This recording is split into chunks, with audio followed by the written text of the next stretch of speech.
Okay, so we're going to make meringue. This is a slightly alternative version of making meringue, but it's really straightforward and easy. Just a couple of steps you really need to be careful with. I'll run you through them now. Okay, so really important, going to be using a very clean pan. It's got to be very grease free, so give it a really good wash. Going to use some fresh gloves.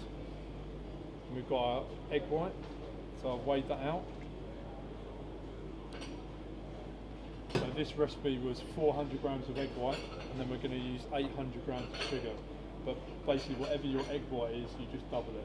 So if it's 250 grams, it's 500 grams of sugar. Really simple. So all we're going to do is just mix those two ingredients together.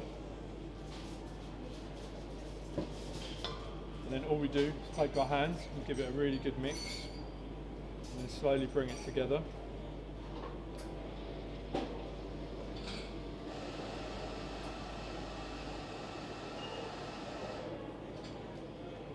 So we're going to pop the pan on the stove and pop it on just a medium heat, but obviously because you're going to be touching the bottom of the pan, it's really important that you don't bring the pan too hot, because you don't want to cook the egg white. You're just bringing a bit of temperature in just to help melt the sugar and incorporate the egg white.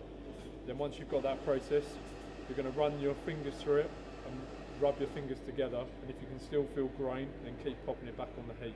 But what you ideally want is a very smooth consistency, and then it's ready to go onto the mixer.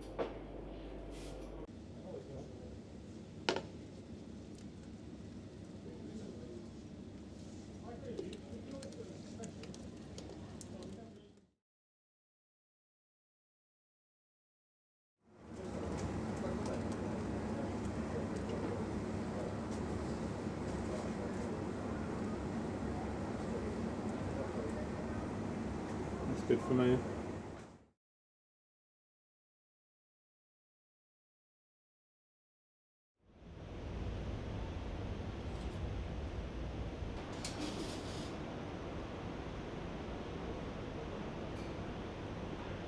Okay, so all we're now going to do is pop the meringues in the oven for 1 hour on 100 degrees.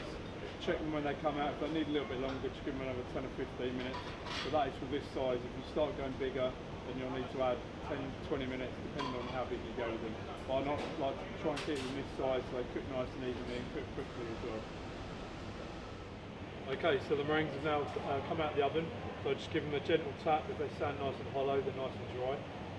What's really important for the next stage is leave them to cool down really well before you do anything else with them. So once they're nice and cool, just straight into an airtight container, lid on, so they're really nice and there's no air getting in. But just really make sure they're cold. If there's any heat left in them, as soon as you seal them, they'll just steam and they'll go soggy and they'll be not very nice. So here's your meringue. These are taking about an hour and 10 minutes at 100 degrees. So it's a perfect size for your mess on the menu.